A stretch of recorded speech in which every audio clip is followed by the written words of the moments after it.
بسم اللہ الرحمن الرحیم ناظرین، میں ہوں فرحان عباس اور آپ دیکھ رہے ہیں میرا یوٹیوب چینل فرحان عباس نیوز۔ پاکستان میں گونج ہے ایمرجنسی یا مارشل لا لگنے کی۔ حالات و واقعات بھی ایسے نظر آ رہے ہیں، اور سب سے بڑی بات یہ ہے کہ پیر صاحب پگاڑا نے اپنے جلسے میں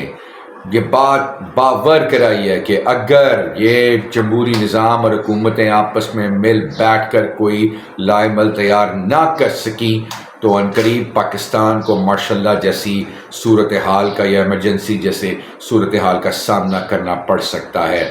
سوشل میڈیا اور مین سٹریم میڈیا پہ پیر صاحب پگاڑا کے بیان نے بڑے بڑے لوگوں کی آنکھیں کھول دی ہیں اور کان کھڑے کرا دیے ہیں۔ اگر آپ دیکھیں تو ویسے بھی اس وقت نواز شریف صاحب اگر حکومت بنانا چاہیں، کیونکہ ان انتخابات میں کسی بھی جماعت سیاسی جماعت کو واضح مینڈیٹ نہیں ملا ہے، اور اگر نواز شریف صاحب اسے حکومت بنانا چاہیں تو وہ پاکستان پیپلز پارٹی اور NQM کے ساتھ ملے بغیر حکومت نہیں بنا سکتے۔ اور نواز شریف صاحب کا بیان اب یہ آ رہا ہے سامنے کہ ہم پاکستان پیپلز پارٹی کے ساتھ مل کر گورنمنٹ نہیں بنائیں گے،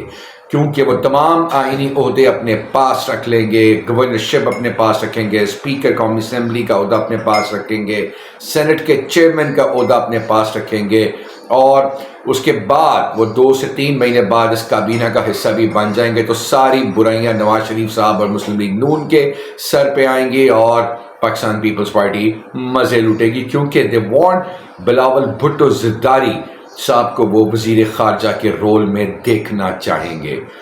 اب حالات و واقعات دوسرا سینیریو یہ بنتا ہے کہ عمران خان کو آپ الاؤ کریں کہ عمران خان بلاول بھٹو زرداری یا آصف علی زرداری کے ساتھ مل کر گورنمنٹ بنا سکیں، اور وہ سینیریو بھی کچھ زیادہ سود مند اور زبردست نہیں لگ رہا۔ اگر ایسا ہو بھی جاتا ہے تو اس وقت بھی یہ حکومت 2 سے 6 مہینے کے درمیان میں ختم ہو جائے گی۔ اب دوسرا سوال ناظرین یہ بنتا ہے کہ لوگ ماشاءاللہ کو ویلکم غریب عوام ضرور کرے گی، عام عوام ضرور کرے گی، سفید متوسط طبقہ ماشاءاللہ کو ویلکم ضرور کرے گا، کیونکہ اس دور میں جبر، ظلم اور زیادتی، جاگیردار، سرمایہ دار، وڈیرا، جو یہ بڑے بڑے گینگز ہوتے ہیں نا، ان کی ٹھکائی لگتی ہے اور غریب عوام کو راحت سکون ملتا ہے۔ پاکستان اس وقت جس دوراہے پہ کھڑا ہے، اور اگر یہ ماشاءاللہ لگ گیا تو یہ ماشاءاللہ کوئی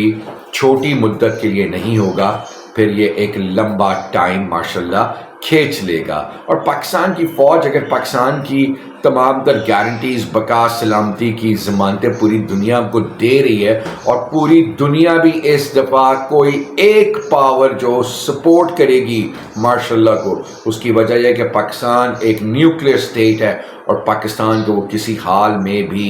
ان حالات میں نہیں چھوڑیں گے۔ آئندہ آنے والے وقتوں میں عام عوام کا گریجولی اس تناظر میں کہ پاکستان میں ماشاءاللہ لگ جائے، ایمرجنسی نافذ ہو جائے، لوگ اس بات کو ویلکم کر رہے ہیں۔ آہستہ آہستہ لوگ سمجھتے جا رہے ہیں کہ اس پولرائزیشن نے ہمیں کہیں کا نہیں چھوڑا، اور یہ سیاستدان صرف اپنا ٹیم ڈبہ ڈھول بجاتے ہیں۔ لیٹس لک فارورڈ کہ آئندہ آنے والے دنوں میں کیا